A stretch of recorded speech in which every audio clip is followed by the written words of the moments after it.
नमस्कार मेरे प्यारे साथियों, स्वागत है आप सभी का आपका अपना यूट्यूब चैनल जीटीएम क्लासेस में। दोस्तों, आज की इस वीडियो में हम आपके सामने संस्कृत का 40 वीवीआई ऑब्जेक्टिव क्वेश्चन प्रस्तुत करेंगे जो आपके 2022 बोर्ड एग्जाम के लिए जो दोस्तों 23 फरवरी को होने वाला है आपका फाइनल बोर्ड परीक्षा। ये 40 में से दोस्तों बहुत सारे प्रश्न जो होंगे उसमें सेम टू सेम हूबहू जाकर लड़ेगा दोस्तों, ये मेरा 100% गारंटी है। ठीक है, इसलिए आप इस वीडियो में हमारे साथ 1 से लेकर 40 प्रश्नों तक बने रहिएगा और सारे प्रश्न को पूरी कंसंट्रेशन के साथ देखिएगा। ठीक है, एक भी प्रश्न दोस्तों स्किप नहीं कीजिएगा, काफ़ी महत्वपूर्ण है सारा प्रश्न आपके फाइनल बोर्ड परीक्षा 2022 के लिए। चलिए तो हम वीडियो का स्टार्ट करते हैं।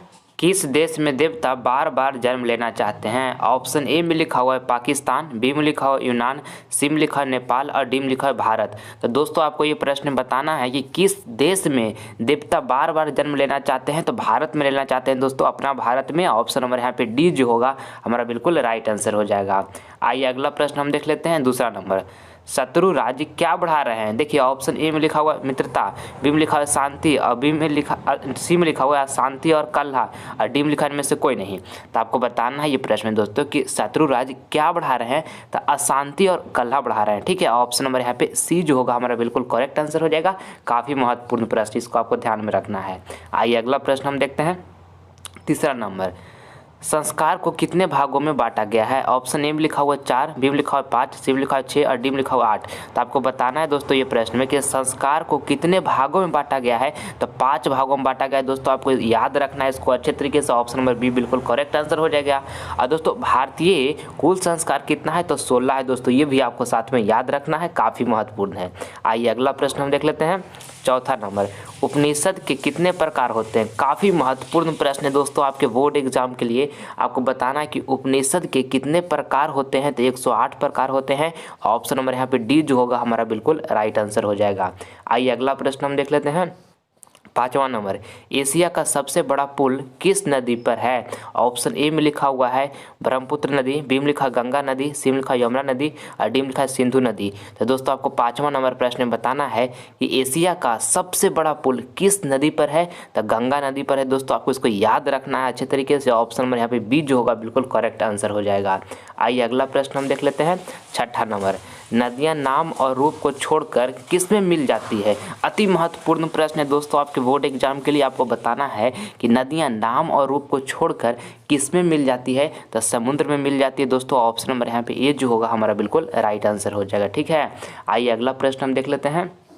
7वां नंबर, बूढ़े बाघ के हाथ में क्या था?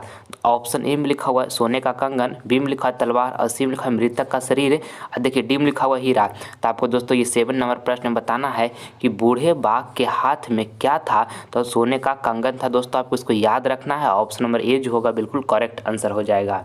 आइए अगला प्रश्न हम देख लेते हैं।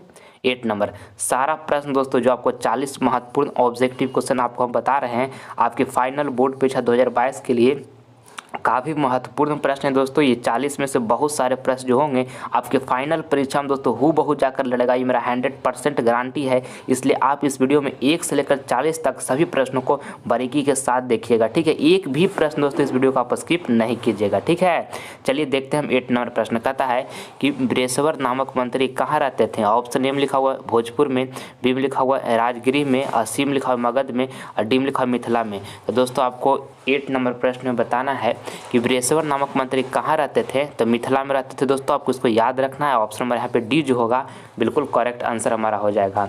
आइए नेक्स्ट प्रश्न हम देख लेते हैं। 9 नंबर, मंगलम पाठ में कितने मंत्र हैं? दोस्तों आपको 9 नंबर प्रश्न में बताना है कि मंगलम पाठ में कितने मंत्र हैं। तो मंगलम पाठ में दोस्तों 5 मंत्र हैं, आपको इसको याद रखना है अच्छे तरीके से। ठीक है, ऑप्शन नंबर बी जो होगा बिल्कुल करेक्ट आंसर हो जाएगा। आइए अगला प्रश्न हम देख लेते हैं। 10 नंबर, सुख का वहन करने वाला कौन है? दोस्तों आपको बताना है ये प्रश्न में कि सुख का वहन करने वाला कौन है। तो अहिंसा है दोस्तों। ऑप्शन नंबर यहाँ पे बी जो होगा बिल्कुल करेक्ट आंसर आपका हो जाएगा। ठीक है, आइए अगला प्रश्न हम देख लेते हैं। 11 नंबर, सिखों के 10वें गुरु गुरु गोविंद सिंह का जन्म किस जन्म दोस्तों किस स्थान पर हुआ था? काफ़ी महत्वपूर्ण प्रश्न है। ऑप्शन ए में लिखा है पटना, बी में लिखा है पंजाब, सी में लिखा है द्वारका और डी में लिखा है हरियाणा। दोस्तों वेरी वेरी इंपॉर्टेंट प्रश्न है, आपको बताना है ये प्रश्न में कि सिखों के 10वें गुरु गुरु गोविंद सिंह का जन्म किस स्थान पर हुआ था? तो पटना में हुआ था। ऑप्शन नंबर ए जो होगा हमारा बिल्कुल करेक्ट आंसर हो जाएगा। ठीक है, आइए अगला प्रश्न हम देख लेते हैं 12 नंबर। देवलोक का मार्ग किससे खुलता है? दोस्तों काफ़ी महत्वपूर्ण प्रश्न है आपके बोर्ड एग्जाम के लिए, बताना है कि देवलोक का मार्ग किससे खुलता है? तो सत्य से खुलता है। ठीक है, ऑप्शन नंबर यहाँ पे ए जो होगा दोस्तों हमारा बिल्कुल करेक्ट आंसर हो जाएगा। ठीक है, आइए अगला प्रश्न हम देख लेते हैं 13 नंबर। पटना के किस दिशा में गंगा बहती है? अति महत्वपूर्ण प्रश्न है दोस्तों, आपको बताना है ये 13 नंबर प्रश्न में कि पटना के किस दिशा में गंगा बहती है? तो उत्तर दिशा में बहती है। ऑप्शन नंबर यहाँ पे सी जो होगा हमारा बिल्कुल राइट आंसर हो जाएगा। ठीक है, चलिए अगला प्रश्न हम देख लेते हैं 14 नंबर। आलस कथा का रचनाकार कौन है? ऑप्शन ए में लिखा हुआ है विद्यापति, बी में लिखा है सूरदास, सी में लिखा है कालिदास और डी में लिखा है तुलसीदास। तो आपको दोस्तों ये 14 नंबर प्रश्न में बताना है कि आलस कथा का रचनाकार कौन है? तो विद्यापति हैं दोस्तों, आपको इसको याद रखना है, काफ़ी महत्वपूर्ण है आपके बोर्ड एग्जाम के लिए। ऑप्शन ए बिल्कुल राइट हो गया। आइए अगला प्रश्न हम देखते हैं 15 नंबर। कैमोदी महोत्सव कहाँ मनाया जाता था? ऑप्शन ए में लिखा वैशाली में, बी में लिखा गया में और सी में लिखा पाटलिपुत्र में और डी में लिखा मुजफ्फरपुर में। तो दोस्तों आपको ये प्रश्न बताना है कि कैमोदी महोत्सव कहाँ मनाया जाता था? तो पाटलिपुत्र में मनाया जाता था दोस्तों। ऑप्शन नंबर यहाँ पे सी जो होगा हमारा बिल्कुल करेक्ट आंसर हो जाएगा। आइए अगला प्रश्न हम देख लेते हैं 16 नंबर। हमारी भारतीय धारा कैसी है? ऑप्शन ए में लिखा हुआ हरी भरी, बी में लिखा हुआ ऊंची, सी में लिखा है नीची और डी में लिखा हुआ विशाल। तो आपको बताना है दोस्तों ये प्रश्न कि हमारी भारतीय धारा कैसी है? तो विशाल है। ठीक है, ऑप्शन नंबर यहाँ पे डी जो होगा हमारा बिल्कुल करेक्ट आंसर हो जाएगा। आइए अगला प्रश्न हम देख लेते हैं 17 नंबर। पटना का इतिहास कितना वर्ष पुराना है? दोस्तों वेरी वेरी इंपॉर्टेंट प्रश्न है आपके बोर्ड एग्जाम के लिए, बहुत बार ये आपके बोर्ड एग्जाम में पूछा गया है। ठीक है, आपको बताना है कि पटना का इतिहास कितना वर्ष पुराना है? तो 2500 वर्ष दोस्तों पुराना है पटना का इतिहास। ठीक है, ऑप्शन नंबर यहाँ पे डी जो होगा हमारा बिल्कुल राइट आंसर हो जाएगा। आइए अगला प्रश्न हम देख लेते हैं 18 नंबर। घर में अगलगी को देखकर कौन लोग पलायमान हो गए हैं? ऑप्शन नंबर ए में लिखा है दोस्तों आलसी लोग, बी में लिखा है समझदार लोग, सी में लिखा है धूर्त लोग और डी में लिखा है फुर्तीले लोग। तो आपको दोस्तों ये प्रश्न बताना कि घर में आगलगी को देखकर कौन लोग पलायमान हो गए? तो धूर्त लोग हो गए दोस्तों। ठीक है, ऑप्शन नंबर यहाँ पे सी जो होगा बिल्कुल हमारा करेक्ट आंसर हो जाएगा। आइए अगला प्रश्न हम देख लेते हैं 19 नंबर। चारों आलसियों को बाहर कैसे निकाला गया? दोस्तों वेरी वेरी इंपॉर्टेंट प्रश्न है आपके बोर्ड एग्जाम के लिए, प्रश्न बहुत बार पूछे गए हैं आपके बोर्ड एग्जाम में।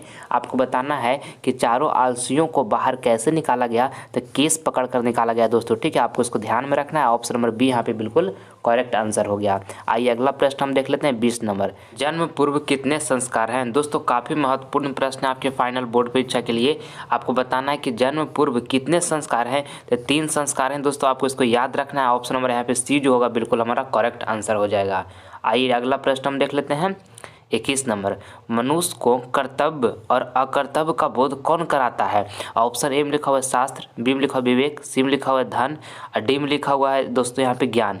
तो आपको बताना है कि मनुष्यों को कर्तव्य और अकर्तव्य का बोध कौन कराता है? तो शास्त्र कराता है दोस्तों, आपको इसको याद रखना है। ऑप्शन नंबर ए जो होगा हमारा बिल्कुल करेक्ट आंसर हो जाएगा। आइए अगला प्रश्न हम देख लेते हैं 22 नंबर। महाभारत का युद्ध कितने दिन तक चला? दोस्तों काफ़ी महत्वपूर्ण प्रश्न है आपके बोर्ड एग्जाम के लिए। आपको बताना है कि महाभारत का युद्ध कितने दिन तक चला? तो 18 दिन तक चला दोस्तों। ऑप्शन नंबर यहाँ पे डी जो होगा हमारा बिल्कुल राइट आंसर हो जाएगा। ठीक है, चलिए अगला प्रश्न हम देख लेते हैं। अगला प्रश्न दोस्तों हमारा 23 नंबर है। इसमें आपको बताना है कि वास्तविक आलसियों की संख्या कितनी थी? काफ़ी महत्वपूर्ण प्रश्न है दोस्तों आपके बोर्ड एग्जाम के लिए। आपको बताना है कि वास्तविक आलसियों की संख्या कितनी थी? तो 4 था दोस्तों। ऑप्शन नंबर यहाँ पे सी जो होगा हमारा बिल्कुल राइट आंसर हो जाएगा। आइए अगला प्रश्न हम देख लेते हैं 24 नंबर। किसके काल में पाटलिपुत्र की रक्षा व्यवस्था उत्कृष्ट थी? देखिए ऑप्शन ए में लिखा हुआ है चंद्रगुप्त मौर्य, बी में लिखा है समुद्रगुप्त, सी में लिखा है कुमारगुप्त और डी में लिखा है इनमें से कोई नहीं। तो आपको दोस्तों ये प्रश्न बताना है कि किसके काल में पाटलिपुत्र की रक्षा व्यवस्था उत्कृष्ट थी? तो चंद्रगुप्त मौर्य के काल में दोस्तों पाटलिपुत्र की रक्षा व्यवस्था उत्कृष्ट थी। ठीक है, ऑप्शन नंबर ए यहाँ पे हमारा बिल्कुल राइट आंसर हो गया। आइए अगला प्रश्न हम देख लेते हैं 25 नंबर।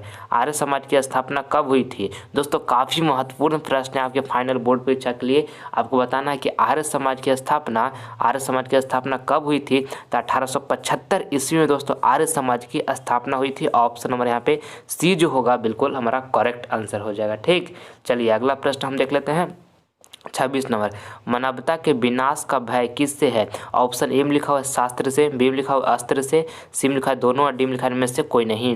तो 26 नंबर प्रश्न में दोस्तों आपको बताना है कि मानवता का विनाश का भय किससे है? तो दोस्तों अस्त्र से है। ठीक है, ऑप्शन नंबर यहाँ पे बी जो होगा बिल्कुल हमारा करेक्ट आंसर हो जाएगा। ठीक है, चलिए अगला प्रश्न हम देख लेते हैं। 27 नंबर, किस पुरुष को मृत्यु आने की जानकारी हो जाती है? ऑप्शन ए में लिखा हुआ है असाधक को, बी में लिखा है साधक को, सी में लिखा है राजा को और डी में लिखा है मूर्ख को। तो आपको दोस्तों ये प्रश्न में बताना है कि किस पुरुष को मृत्यु आने की जानकारी दोस्तों जानकारी हो जाती है? तो साधक को जानकारी हो जाती है। ठीक है, ऑप्शन नंबर यहाँ पे बी जो होगा बिल्कुल हमारा राइट आंसर हो जाएगा। आइए अगला प्रश्न हम देख लेते हैं। 28 नंबर, भारतीय संस्कार कुल कितना है? दोस्तों ये प्रश्न लल्लन टॉप है आपके बोर्ड एग्जाम के लिए, 10 बार से भी ज़्यादा बार पूछा गया है और 2022 बोर्ड एग्जाम का पेपर में दोस्तों ये प्रश्न जाकर छपेगा। आपको बताना कि भारतीय संस्कार दोस्तों कुल कितना है? तो 16 है। आपको इसको रट जानना है एकदम दोस्तों। ऑप्शन नंबर बी जो होगा हमारा बिल्कुल राइट आंसर हो जाएगा। आइए अगला प्रश्न हम देखते हैं। 29 नंबर, भारत में किस महान परंपरा को सुनाया जाता है? दोस्तों आपको ये प्रश्न बताना है कि भारत में किस महान परंपरा को सुनाया जाता है? तो शास्त्रों को सुनाया जाता है। आपको इसको याद रखना है। ऑप्शन नंबर ए जो होगा हमारा बिल्कुल यहाँ पे करेक्ट आंसर हो जाएगा। आइए अगला प्रश्न हम देख लेते हैं। चरित्र का निर्माण किससे होता है? दोस्तों काफ़ी महत्वपूर्ण प्रश्न है। आपको बताना है कि चरित्र का निर्माण किससे होता है? तो संस्कार से दोस्तों चरित्र का निर्माण होता है। ठीक है, ऑप्शन नंबर यहाँ पे ए जो होगा बिल्कुल हमारा करेक्ट आंसर हो जाएगा। आइए अगला प्रश्न हम देख लेते हैं। 31 नंबर, और दोस्तों आपको ये 40 ऑब्जेक्टिव प्रश्न जो आपको हम संस्कृत का बता रहे हैं आपके फाइनल बोर्ड परीक्षा 2022 के लिए काफ़ी महत्वपूर्ण है। इसमें से जो भी प्रश्न आपको याद नहीं होगा उसे नोट पर लिख लीजिएगा और आप उसे याद कर लीजिएगा। ठीक है, क्योंकि हमारा टारगेट है कि फाइनल बोर्ड परीक्षा में 480 प्लस मार्क्स प्राप्त करना। तो ये कैसे प्राप्त होगा? तो इसके लिए मुझे मेहनत करना पड़ेगा, तब दोस्तों ये जाकर हमारा टारगेट अचीव कर पाएंगे। ठीक है, इसलिए अभी आपके पास 1-1 मिनट जो समय है वो काफ़ी महत्वपूर्ण है, इसलिए समय कहीं भी बर्बाद नहीं कीजिए।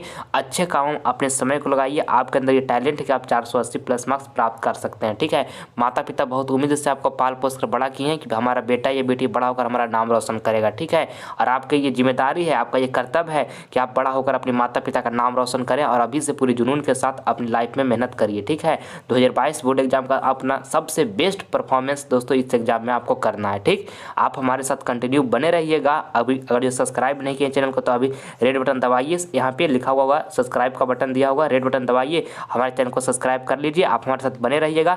हमसे जितना मेहनत होगा बाबू आपके लिए अंतिम एग्जाम तक करने के लिए तैयार है। ठीक है, बशर्ते आप कंटिन्यू हमारे साथ बने रहिएगा। चलिए अब हम देखते हैं 31 नंबर प्रश्न कहता है कि गंगा नदी के ऊपर पटना में किस सेतु का निर्माण हुआ है?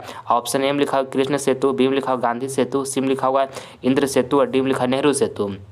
तो आपको दोस्तों 31 नंबर प्रश्न बताना है कि गंगा नदी के ऊपर पटना में किस सेतु का निर्माण हुआ है? तो गांधी सेतु का निर्माण हुआ है। ऑप्शन नंबर यहाँ पे बी जो होगा हमारा बिल्कुल राइट आंसर हो जाएगा। ठीक है, चलिए अगला प्रश्न हम देख लेते हैं। 32 नंबर कहता है वेद कितने प्रकार के होते हैं? ऑप्शन ए में लिखा हुआ 1, बी में लिखा हुआ 4, सी में लिखा हुआ 5 और डी में लिखा है 8। तो आपको दोस्तों 32 नंबर प्रश्न में बताना है कि वेद कितने प्रकार के होते हैं? तो वेद दोस्तों 4 प्रकार के होते हैं। ठीक है, ऑप्शन नंबर यहाँ पे बी जो होगा बिल्कुल हमारा करेक्ट आंसर हो जाएगा।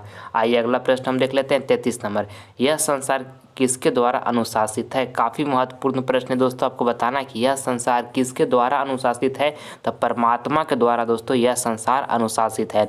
ऑप्शन नंबर यहाँ पे बी जो होगा बिल्कुल हमारा राइट आंसर हो जाएगा। आइए अगला प्रश्न हम देख लेते हैं। 34 नंबर, प्राचीन काल में ब्रह्मचारी कहाँ पढ़ते थे?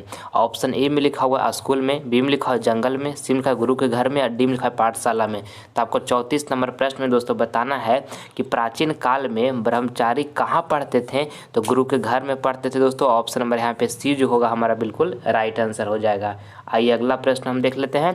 35 नंबर, स्वामी दयानंद की बचपन का नाम क्या था? दोस्तों आपको बताना है ये प्रश्न कि स्वामी दयानंद का बचपन का नाम क्या था? तो मूल शंकर नाम था दोस्तों। ऑप्शन नंबर यहाँ पे बी जो होगा हमारा बिल्कुल राइट आंसर हो जाएगा। ठीक है, चलिए अगला प्रश्न हम देख लेते हैं। 36 नंबर, आर्य समाज की स्थापना सर्वप्रथम कहाँ हुई थी? अति महत्वपूर्ण प्रश्न है दोस्तों। आपको बताना कि आर्य समाज की स्थापना सर्वप्रथम कहाँ हुई थी? तो मुंबई में हुई थी। आपको इसको याद रखना है। ऑप्शन नंबर बी जो होगा बिल्कुल करेक्ट आंसर हो जाएगा। आइए अगला प्रश्न देखते हैं। 37 नंबर, कर्ण के पास जन्म से ही क्या था। दोस्तों आपको बताना है प्रश्न में कि कर्ण के पास जन्म से ही क्या था, तो कवच और कुंडल दोस्तों कर्ण के पास जन्म से ही था। ठीक है, ऑप्शन नंबर यहाँ पे ये जो होगा बिल्कुल हमारा करेक्ट आंसर हो जाएगा। और कर्ण का दोस्तों माता जी का नाम क्या है, तो कर्ण का माता जी का नाम कुंती है। ठीक है, और कर्ण का पिताजी का नाम क्या है दोस्तों, तो कर्ण का पिताजी का नाम सूर्य है। ये भी आपको साथ में याद भी रखना है, बोर्ड में आपके पूछे जाते हैं। देखिए 38 नंबर प्रश्न हमारा कि स्वामी दयानंद की शिक्षा की शुरुआत किस भाषा माध्यम से हुई। ऑप्शन ए में लिखा है संस्कृत, बी में लिखा है हिंदी, और देखिए सी में लिखा है उर्दू, और डी में लिखा है इनमें से कोई नहीं। तो आपको बताना है दोस्तों ये प्रश्न में कि स्वामी दयानंद की शिक्षा की शुरुआत किस भाषा माध्यम से हुई, तो संस्कृत से हुई दोस्तों। ऑप्शन नंबर यहाँ पे ए जो होगा हमारा बिल्कुल करेक्ट आंसर हो जाएगा, ऑप्शन नंबर ए। आइए अगला प्रश्न हम देख लेते हैं 39 नंबर। रामप्रवेश के गांव का क्या नाम था। ऑप्शन ए में लिखा हुआ है उत्तर टोला, बी में लिखा है दक्षिण टोला, सी में लिखा है नया टोला, और डी में लिखा है भिखन टोला। तो आपको दोस्तों ये प्रश्न बताना है कि रामप्रवेश के गांव का क्या नाम था, तो दोस्तों भिखन टोला नाम था। ठीक है, ऑप्शन नंबर यहाँ पे डी जो होगा बिल्कुल हमारा राइट आंसर हो जाएगा। आइए अगला प्रश्न देखते हैं 40 नंबर।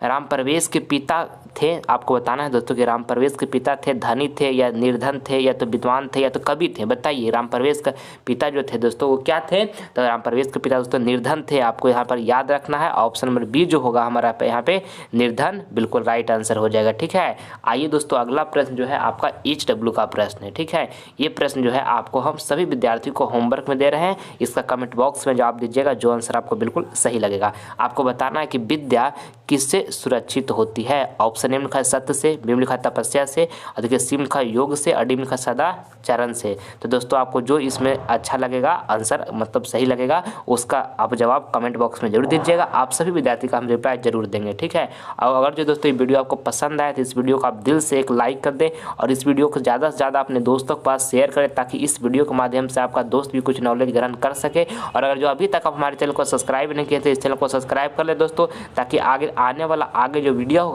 होगा हमारा लाइव क्लास का वो सबसे पहले आपको पास पहुंचेगा। ठीक है, और हर वक्त यही माइंड में चलाना है दोस्तों कि हमेशा 480 प्लस मार्क्स फाइनल बोर्ड पे हम प्राप्त करना है। इसलिए एक एक मिनट समय को आपको बचाना है दोस्तों, समय को कहीं बर्बादी नहीं करना है और हर हालत में 480 प्लस मार्क्स बोर्ड एग्जाम में प्राप्त करना है। ठीक है, अपना ख्याल रखिएगा, मन से पढ़ाई करिएगा। मिलते हैं हम आपसे अगले वीडियो में, तब तक के लिए जय हिंद जय भारत।